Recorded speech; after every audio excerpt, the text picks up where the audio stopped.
Vamos a la palabra del Señor, mis hermanos. Vamos a abrir nuestra Biblia en la carta de Pablo a los Efesios, capítulo 2. Y vamos a leer los primeros 10 versículos.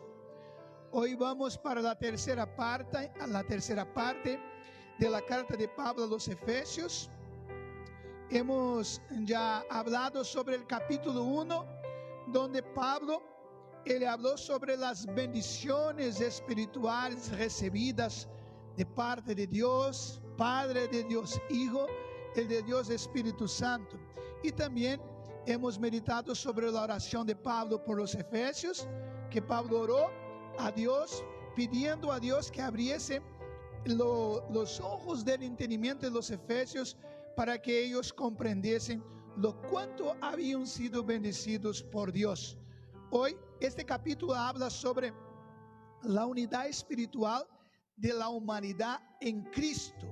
Los primeros 10 versículos hablan sobre la gran salvación y los demás versículos hablan sobre la gran unificación. Así que nosotros vamos a detenernos en los primeros 10 versículos de este capítulo. Vamos a hacer lectura de este texto. Nos dice así: y Él os dio vida a vosotros cuando estabais muertos en vuestros delitos y pecados, en los cuales anduvisteis en otro tiempo, siguiendo la corriente de este mundo, conforme al príncipe de la potestad del aire, el espíritu que ahora opera en los hijos de desobediencia. Siguiente: entre los cuales también todos, nosotros, Pablo se incluyó, vivimos en otro tiempo en los deseos de nuestra carne,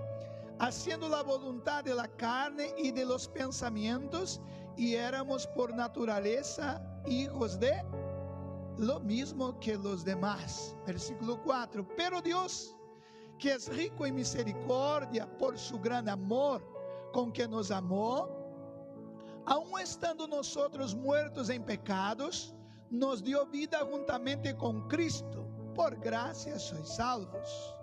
Y juntamente con Él nos resucitó y asimismo nos hizo sentar, ¿a dónde? En los lugares celestiales con Cristo Jesús, para mostrar en los siglos venideros las abundantes riquezas de su gracia en su bondad para con nosotros en Cristo Jesús. Porque por gracia sois salvos por medio de la fe, y esto no de vosotros, pues es don de Dios, no por obras, para que nadie se gloríe, porque somos hechura suya, creados en Cristo Jesús para buenas obras, las cuales Dios preparó de antemano para que anduviésemos en ella. El título del mensaje hoy, hermanos, es: ¿cómo escaparemos nosotros si descuidamos una salvación tan grande? Vamos a repetir juntos: ¿cómo escaparemos nosotros si descuidamos una salvación tan grande? Esta es una citación literal de Hebreos capítulo 2 y versículo 3. ¿Cómo escaparemos nosotros si descuidamos una salvación tan grande? Así que vamos a estar meditando sobre 3 puntos en este mensaje. Y los primeros 3 versículos, Pablo va a mostrar a los efesios la situación que vivían ellos antes de conocer a Cristo. De los versículos 4 a 7, Pablo va a mostrar el cambio que Dios realizó en la vida de los efesios. Y los versículos siguientes, la manera y el propósito por el cual Dios hizo todo eso. Pero, aunque entendemos que esta carta fue escrita a los efesios, nosotros debemos tomarla para nosotros. Entonces, en vez de decir que Pablo está mostrando la situación en que vivían los efesios, debemos tomar para nosotros y decir así: Dios está hablando a través de la palabra de Pablo y va a mostrarnos a través de este texto la situación que vivíamos antes de conocer a Dios. también va a hablarnos del cambio que Dios realizó en nuestra vida y va a mostrar el cómo y la razón por qué hizo este cambio. Entonces, tres partes principales: mostrar cómo vivíamos antes, el cambio que Dios realizó y el propósito por el cual Dios realizó este cambio. Entonces vamos para el primer punto: situación en que vivían los efesios antes de conocer a Cristo. Y ahora, quien tiene Biblia, deja abierta o acompaña acá para ver si interpretamos correctamente el texto de la Biblia. Todos creen que la palabra de Dios, la Biblia, es la palabra de Dios. Pero si nosotros la interpretamos equivocado, deja de ser la palabra de Dios. Es lo mismo que tú recibir una carta y leer la carta y dar otro significado a las palabras. Entonces, ¿qué es lo que escribió? Va a decir, no es eso que estoy diciendo. Entonces, nuestra preocupación, nuestro cuidado y nuestro anhelo es poder interpretarla correctamente, porque interpretando correctamente, esta es la palabra de Dios poderosa. Y ahora veamos la situación que vivían los efesios. Vamos a cambiar ahora Efesios, vamos a olvidar los efesios, ¿vale? Y vamos a hablar a nosotros la situación que vivíamos antes de conocer a Cristo. Primero versículo: cuanto al estado espiritual, vea cómo vivíamos cuanto al estado espiritual. Versículo 1: y Él os dio vida a vosotros cuando estabais muertos en vuestros delitos y pecados. Entonces, espiritualmente nosotros estábamos muertos. Antes de conocer a Cristo, estábamos muertos, no teníamos la verdadera vida, solo teníamos la vida bio, pero nos faltaba la zoe, que es la abundante vida, la vida eterna, esta que Cristo vino para darnos. Jesús dijo en Juan capítulo 10, ¿no? Hablando que Él era buen pastor, y Él dijo así: yo vine para que tengan vida y vida abundante. Y esta vida soy vida eterna, vida abundante. Entonces nosotros no teníamos esta vida, y cuando hemos conocido a Cristo, hemos recibido vida. Dios nos transformó, nos cambió a nuestro estado espiritual. Entonces tenéis que recordarte esta mañana que antes de que tú conocieras a Cristo, tú estaba muerto espiritual. Pero también el versículo 2 nos muestra la situación en cuanto a nuestra conducta. Nos dice el versículo que seguíamos el estilo de vida que era conforme a la voluntad del diablo, porque solo hay dos voluntades: la voluntad de Dios y la voluntad del diablo. O estamos haciendo la voluntad de Dios o estamos haciendo la voluntad del diablo. Y la Biblia dice que de quien hacemos la voluntad, somos siervos. Entonces mira el versículo 2: en los cuales anduvisteis otro tiempo. Está hablando de creyentes, ¿no? Otro tiempo. Espero que todos los que estéis aquí sea cosa del pasado, siguiendo las corrientes de este mundo, conforme el príncipe de la potestad del aire. ¿Quién es el príncipe de la potestad del aire? Satanás, el espíritu que ahora opera en los hijos de la desobediencia. No opera más en nosotros, porque pasamos del estado de hijos de la desobediencia y pasamos a ser hijos obedientes, hijos de Dios. Entonces, cuanto a la conducta, seguimos el estilo de vida que era conforme a la voluntad del diablo. Un creyente que tuvo encuentro con Cristo no puede seguir andando segundo la voluntad del mundo, del diablo, porque si sigue es porque todavía no conoció a Cristo. Pero también nos muestra el estado cuanto al gobierno. ¿Quién era quien nos gobernaba? Vamos a leer a parte B del versículo 2 mismo. Nos muestra: en los cuales anduviste en otro tiempo, siguiendo la corriente de este mundo, conforme los príncipes de la potestad del aire. ¿Quién gobernaba nuestras vidas antes? ¿Quién gobernaba tu vida antes? ¿Tiene vergüenza de decir? Satanás. No, pastor, quien gobernaba mi vida antes era yo. Nunca gobernaste tu vida. Nunca hemos gobernado nuestra vida. Pensamos que gobernamos nuestra vida, pero o estamos haciendo la voluntad de Dios, o vuelvo a decir, o estamos haciendo la voluntad de este título, porque el diablo tiene varios títulos. El término diablo es para referirse al antiguo Lucifer, al antiguo ángel de luz, pero es conocido como el dragón, la serpiente, ¿qué más? La antigua serpiente, ¿no?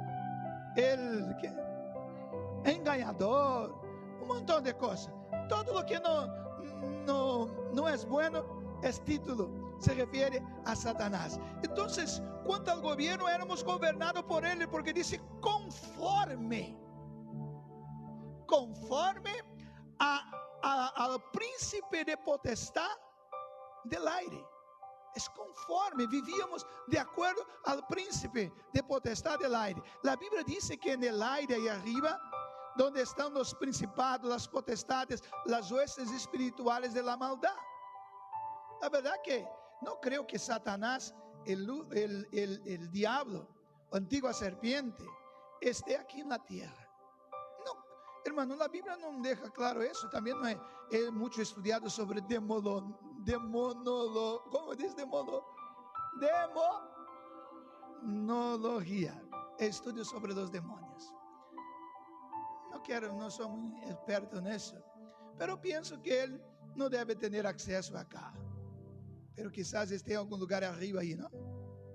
Comandando las huestes espirituales, mandando, baja allá en la tierra los demonios para actuar acá, ¿no? Entonces, antes vivíamos así, gobernados por Satanás. Mira cuánto nuestras acciones, como era antes de conocer a Cristo. En el versículo 3, ¿cómo que eran nuestras acciones? Entre los cuales también todos nosotros vivíamos en otro tiempo, y Pablo se incluye también, en los deseos de nuestra carne. Entonces, obedecimos el deseo de nuestra carne. ¿Y qué más? Haciendo la voluntad de la carne y de los pensamientos. Entonces éramos guiados, gobernados por las voluntades de nuestra carne. Aquí la carne es más que esta carne física, es la naturaleza pecaminosa que todos nosotros tenemos. Antes de conocer a Cristo, nosotros éramos gobernados por la naturaleza, la carne. Esta carne en sí, hermano, ella solo es un instrumento para ejecutar las voluntades o de Dios o del diablo. En sí nuestro cuerpo, él no es en sí mal, porque cuando muere el cuerpo no tiene más ganas de nada, ¿no? Porque el problema es quién está dentro de este cuerpo. Y dentro de este cuerpo está la naturaleza pecaminosa, la cual nos gobernaba antes de conocer a Cristo. Por tanto, después que hemos conocido a Cristo, la naturaleza pecaminosa permanece en nosotros. Todavía ahora hay una otra naturaleza también en nosotros. ¿Y cuál es?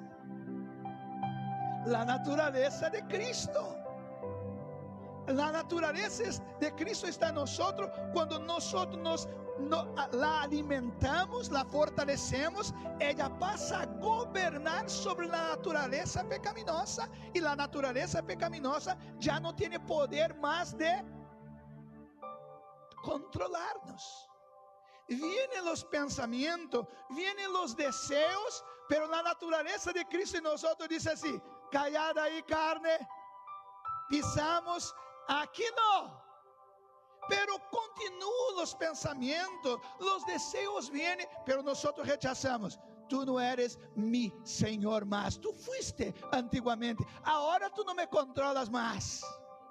Y yo creo que el Señor en el cielo dice: así, es eso así, mi hijo, así mismo, ¿no? Vamos venciendo de día a día, batalla por batalla. Entonces seguimos en otro tiempo los deseos de nuestra carne, haciendo la voluntad de la carne y de los pensamientos. De los pensamientos. Es un buen tiempo para reflexionar si realmente, hermanos, fuimos liberados, ¿no? Porque si continuamos haciendo la voluntad de nuestra carne, es decir, que quien estamos siendo gobernados no es por Dios, sino por el otro que dejamos de citar mucho su nombre, ¿no? Pero entonces, cuando las acciones obedecían los malos deseos de la carne y de la mente, pero cuanto la condición, vea la parte final del versículo 3.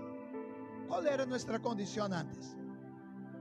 Éramos por naturaleza hijos de ira, lo mismo que los demás. ¿Qué es ser un hijo de ira? Hijos de ira, el blanco de la ira de Dios, o el blanco de la justicia de Dios. ¿Sabe? De acuerdo que Dios es justo, y si Él es justo, Él hará justicia. ¿Y qué significa hacer justicia? Es hacer con que el culpable pague por la culpa conforme prescribe la ley. Esto es hacer justicia. Entonces, la ira de Dios, que es la manifestación de su santidad, de su justicia, está sobre los que le llama hijo de desobediencia o hijo de ira, el blanco de la ira de Dios. Todos nosotros éramos el blanco de la ira de Dios antes de conocer a Cristo. Pero cuando conocimos a Cristo y cuando nos entregamos a Él, la ira de Dios que era para ser derramada sobre nosotros, vino sobre ¿quién? Sobre Cristo. Nosotros como hijos de ira nos pusimos debajo de Cristo, y toda la ira que era para caer sobre nosotros, Jesús la recibió.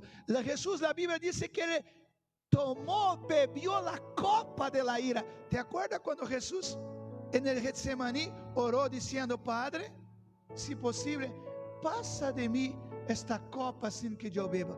¿Qué copa era esa? La ira sobre el pecado. El pecado nos separa de Dios, y lo que Cristo no soportaba era la idea de tener que separarse de Dios. Es eso que Cristo no quería enfrentar. Pero digo con todo: Señor, haga según tu voluntad.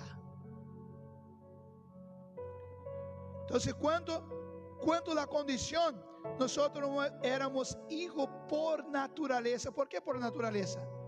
Porque desde que el pecado entró en el mundo por Adán, el pecado pasó a todos los hombres. Por cuanto todos pecaron, Pablo dijo. Entonces, nacemos con la naturaleza pecaminosa. Está impregnada en nosotros. ¿Qué es la naturaleza pecaminosa? Es la tendencia al mal. Está en nosotros. No necesita enseñar a nadie a hacer lo que es malo, sino lo que es bueno. Porque lo que no es bueno ya nacemos sabiendo. Ahora, ese es el estado que vivían los efesios, y ese es el estado que vivíamos nosotros. Ahora Pablo va a mostrar el cambio que Dios realizó. Y también podemos decir el cambio que Dios realizó en nuestras vidas. El versículo 4 al 7. Mira el cambio realizado por Dios en nuestras vidas. Versículo 4 y 5. Vamos a leer. Dice: pero Dios, ese pero es maravilloso cuando el anterior no es nada maravilloso. Porque el pero es una conjunción que cambia, va a decir al revés lo que dijo antes. Si hubiera dicho algo bueno, ahora iba a decir algo malo. Pero gracias que fue lo malo primero, y ahora va a traernos una buena noticia. Y dijo: pero Dios, que es rico en misericordia, por su grande amor con que nos amó, versículo 5, aun estando nosotros muertos en pecados, nos dio vida juntamente con ¿quién? Con Cristo entonces recibimos vida juntamente con Cristo. Ese es el cambio. Estamos muertos en nuestros delitos y pecados, pero Dios cambió nuestra situación, nos sacó del reino de las tinieblas y nos puso al reino de su amado Hijo. Entonces aquí vemos el cambio que Dios realizó en nuestra vida. Nos dio vida juntamente con Cristo. El versículo 6, la parte A, nos dice también que Él hizo otra cosa. Y juntamente con Él ¿quién? Con el Señor Jesucristo. Él nos resucitó. Esta es una resurrección espiritual. Y los que resucitaron con Cristo ya no mueren más. ¿Me escuchan? Los que ya resucitaron con Cristo ya no mueren más, porque ahora ellos recibieron la verdadera vida. Hay una canción en portugués en Brasil que dice: não se pode matar um crente. No se puede matar un creyente. ¿Por qué? Porque un creyente ya está muerto, ya murió con Cristo y ya resucitó. Entonces no se puede matar. Cuando la muerte viene, la muerte simplemente es el vehículo que nos lleva a la presencia del Papá. Por tanto, ¿qué enemigo tenemos nosotros, hermano? Ninguno. No tenemos enemigo, porque el fuerte enemigo Cristo venció. Está bajo el control, bajo el poder de Cristo. Y si somos también sus hijos, esta noticia es maravillosa. No solo Cristo tiene poder sobre Satanás, sino que también nos dio poder sobre Satanás. ¿Sabías eso? Que tú tienes autoridad sobre los demonios, que ellos tienen que obedecerte a ti. Entonces, cualquier cosa, no tema, usa la autoridad que Dios te ha dado en Cristo Jesús. Otra cosa que hemos recibido, otro cambio. Entonces, fuimos resucitados, y el versículo 6 también, fuimos puestos asentados o sentados juntamente con Cristo en los lugares celestiales. Dice asimismo, nos hizo sentar en los lugares celestiales con Cristo Jesús. ¿Dónde está el creyente, hermanos? ¿Dónde está el creyente? Está sentado en los lugares celestiales. ¿Con quién? ¿Será que puede tener una idea de lo que significa eso? Cristo está diciendo que Él nos resucitó y nos puso sentado en los lugares celestiales. Ponga ahí Colosenses capítulo 3, versículo 1 al 3, al 4, al 3. Mira, en nuestra posición en Cristo, Pablo dijo así: si pues habéis resucitado con Cristo. ¿Cuántos habéis resucitado con Cristo? Entonces esta afirmación es para usted. Buscar las cosas de arriba, donde Cristo está sentado a la diestra de Dios. Pero cuando un creyente va a su encuentro, yo creo que Cristo se pone en pie para recibir. Porque cuando Esteban estaba siendo apedreado, la Biblia dice que levantó los ojos y vio Cristo sentado en pie a la diestra del Padre para recibir. Aleluya, aleluya. Y dice: buscar con las cosas de arriba, donde está Cristo sentado a la diestra de Dios. Poner la mira en las cosas de ¿dónde? ¿Dónde está nuestra mirada, hermanos? A ser sincero, hermanos, buena parte del tiempo está acá, ¿no está? Buena parte del tiempo está nuestra mirada acá. Pero Pablo dijo: si ya habéis resucitado con Cristo, poned la mira en las cosas de arriba, no en las de la tierra. Muchos solo cobrarán sentido las escrituras después que Jesús volviera a quedarse. Él va a leer la Biblia y decir: pero estaba acá escrito, y porque nunca he prestado atención. Pero mira el versículo 3. porque habéis muerto y vuestra vida está ¿dónde? Está escondida con Cristo en Dios. Un creyente ya no está más en la tierra, el creyente ya está escondido con Cristo en Dios. Solo nuestro cuerpo está acá, nos limitando a estar en la presencia del Señor, pero nosotros ya estamos, nuestro lugar ya está asegurado junto con Cristo. Oh, hermanos, ¿saben? Nosotros estamos tan duros hoy, ¿no? Estas verdades deberían nos tomar de tal forma de tocar profundamente nuestras emociones, pero a veces tomamos así como algo natural. ¿Sabe? Cuando tú ves una película muchas veces y ya sabes todo lo que va a acontecer y ya no te emociona más, ya no te causa asombro más las cosas. Es así lo que pasa, pero no podemos dejar que este mensaje pierda el brillo, deje de nos impactar, porque si dejar de impactarnos, luego perderá el sentido y nosotros no atribuiremos más el valor debido. Entonces fuimos puestos sentados juntamente con Cristo en los lugares celestiales. Ahora, es importante también pensar, hermano, en una cosa, en la motivación y en el propósito por el cual Dios hizo lo que hemos acabado de decir. Nos resucitó, nos hizo todo eso. Mira el versículo 4 del capítulo 2 del texto que estamos leyendo, ¿no? Efesios capítulo 2, versículo 4. Va a mostrarnos la motivación. Que dice, pero Dios, que es rico en misericordia, por su grande amor que nos amó. Está diciendo que lo que Dios hizo no es porque era mérito nuestro, porque nosotros dice que estábamos muertos cuando Cristo hizo eso. Pablo escribió a los Romanos 5 y 8, dice que Dios muestra su amor para con nosotros en que aún siendo pecadores, Cristo murió por nosotros.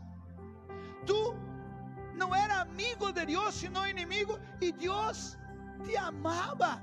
Y con base en este amor, motivado por este amor, por esta riqueza de misericordia con que Él nos amó, Él hizo todo lo que hizo. ¿Te preguntaste alguna vez, por qué yo? Ahora, cuando miramos también para el propósito, podemos ver el versículo 7 nos muestra el propósito por el cual Dios nos ha salvado. Mira ya, para mostrar en los siglos venideros las abundantes riquezas de su gracia en su bondad para con nosotros en Cristo Jesús. Por favor, procure entender ese versículo. Está diciendo que nosotros ahora en este cuerpo no estamos capacitados a comprender tamaña gracia que fue dispensada a nosotros. Sabemos que Cristo murió por nosotros en la cruz, pero no entendemos lo que realmente significó para Cristo dejar su puesto de gloria, hacerse como uno de nosotros y morir en una cruz. Está diciendo, nosotros no conseguimos entender lo que hizo por nosotros. Sí, nos alegramos, murió por nosotros, pero no comprendemos el verdadero significado. Pero nuestra salvación, cuando el velo del pecado fue quitado completamente de nuestro ser, cuando nuestra naturaleza fue extinguida de nosotros y nuestro cuerpo glorificado, entonces vamos a conocer la verdadera abundancia de la gracia en su bondad para con nosotros en Cristo Jesús. Nunca vamos a entender lo que realmente costó nuestra salvación, solo cuando fuéramos glorificados. Ahora, Entonces, nos mostró cómo vivíamos antes. Nos mostró el cambio que realizó en nuestra vida. Y ahora muestra en los versículos siguientes el propósito por el cual los efesios fueron salvos. Mira primero la manera en que ellos fueron salvos. El versículo 8. ¿Por qué? Por gracia sois salvos, por medio de la fe, y esto no de vosotros, pues es don de Dios. Entonces Pablo está diciendo que fuimos salvos por la gracia y no por las obras. Dios no se reveló para ti porque vio alguna obra buena que realizaste, o que podía realizar una buena obra, sino por gracia. ¿Qué es gracia? Favor inmerecido. Entonces, por algo que nosotros no merecíamos. La salvación es por gracia, no se paga, se recibe. No intentemos pagar nuestra salvación. Hay creyentes que fue liberado del romanismo y muchas veces todavía continúa intentando pagar su salvación. Dice así en la oración: Padre, oh Señor, yo sé que no puedo pagarte por todo lo que hiciste por mí, pero permítame hacer eso por lo menos. El Señor va a decir: pero ¿quién está te cobrando alguna cosa? Hermano, imagina tú dar un regalo para alguien costoso y la persona decir así: oh, quiero pagarte por lo menos un poquito. No intentemos quitar el placer de dar. La salvación no se paga, se recibe y se disfruta. Entonces es por gracia. Ahora, también dice que somos salvos por medio de la fe. Es decir, todo proceso de nuestra salvación se debe a la gracia de Dios y se obtiene mediante la fe. O sea, todo la obra de la salvación fue realizada por Cristo en la cruz. No tuvimos ninguna participación de ella. Así que todo proceso de nuestra salvación se debe a la gracia, al favor de Dios, pero se obtiene mediante la fe. No somos salvos por fe, sino por gracia mediante la fe. No es la fe que nos salva. La fe es el puente que permite la gracia nos alcanzar. La gracia pasa por la fe y nos alcanza. No somos nosotros que alcanzamos la gracia, sino que somos alcanzados por ella. ¿Ok? Pero el puente para que la gracia nos alcance es la fe. Si nosotros respondemos con fe, la salvación nos alcanza. Amén. Ahora el propósito, y terminamos.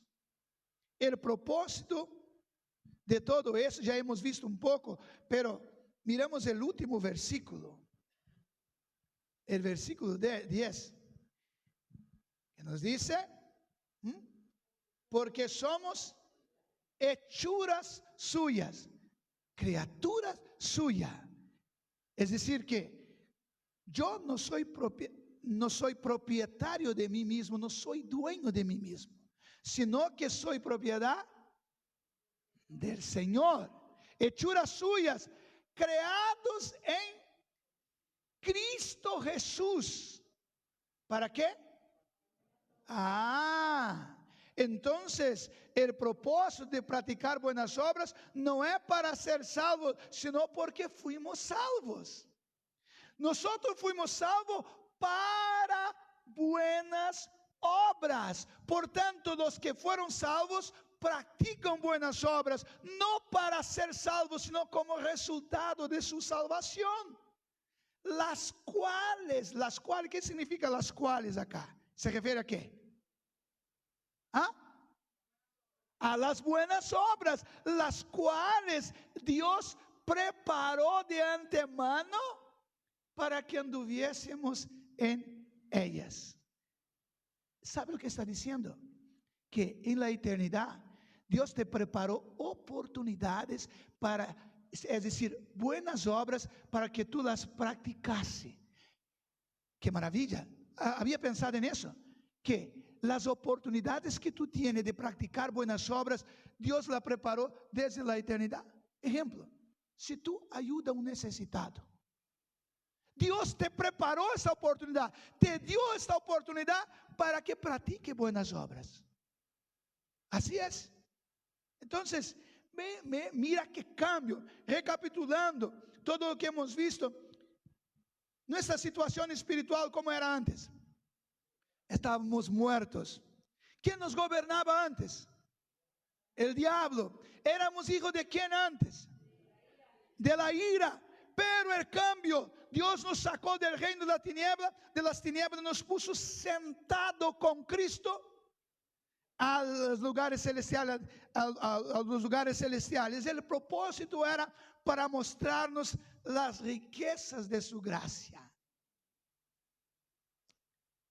Eso me encanta, porque realmente nosotros no conseguimos entender tamanha gracia del Señor. Por tanto, quiero invitaros para que oremos. Pónganse en pie. Tenemos un tiempo aquí para orar al Señor y agradecer a Dios. La Biblia dice que el salmista, el Salmo 104, nos dice que, ¿cómo dice Salmo 104 o 103? Bendice alma mía. 103, bendice alma mía al Señor, y todo que hay en mí bendiga su santo nombre. Bendice alma mía al Señor y no te olvides de ninguno de tus beneficios. Y comienza a descrever los beneficios. Fuimos sanados, fuimos perdonados. No podemos olvidarnos, hermanos, de donde Cristo nos sacó. Debemos ser más gratos a Dios. La mayoría de nosotros, si no fuéramos sacados del reino de las tinieblas, muchos de nosotros estaríamos muertos hoy. No estaríamos vivos más. Pero estamos vivos en la presencia de Dios. Esto es motivo de dar gracias al Señor. Entonces, vamos a cantar una canción. Esa canción es para agradecer a Dios por este cambio que Él hizo en nuestra vida. Pero, mira, si usted no conoció a Cristo, tú tienes que mirar ahora para tu vida, hacer una autoevaluación. ¿Quién es que gobierna tu vida? Vale. Bueno, es una afirmación buena, pero lo que define si realmente gobierna Cristo nuestra vida es nuestras obras, nuestras actitudes. Las actitudes que tiene, ¿es actitud de alguien que es gobernado por Cristo o gobernado por el diablo? ¿Quién gobierna? ¿Tu naturaleza o naturaleza de Cristo? Padre, pastor, de tiempo en tiempo yo veo que la naturaleza me controla, pero luego puede ser. A veces por un descuido la naturaleza crece rapidito y nos toma cuenta, pero luego nosotros nos levantamos y no aceptamos porque no es nuestro Señor. Ahora, si tú vives, mira, si tú vives una vida controlada por tu naturaleza pecaminosa, tú no conociste a Cristo todavía. Cristo no te liberó todavía. Tú no eres salvo todavía, porque el salvo vive una vida de victoria. Escucha, podemos perder alguna guerra, algunas batallas, pero no perdemos la guerra. Una guerra lleva días, a veces lucha un día y perdió, ¿no? Pero no te desmayes, mañana tiene más. Levantamos otro día por la mañana y decimos: Señor, hoy estoy contigo otra vez, Señor. Vamos en frente, vamos a luchar. Y nos levantamos y llegamos por la tarde con la bandera de la victoria. Yo quiero orar por ti esta mañana.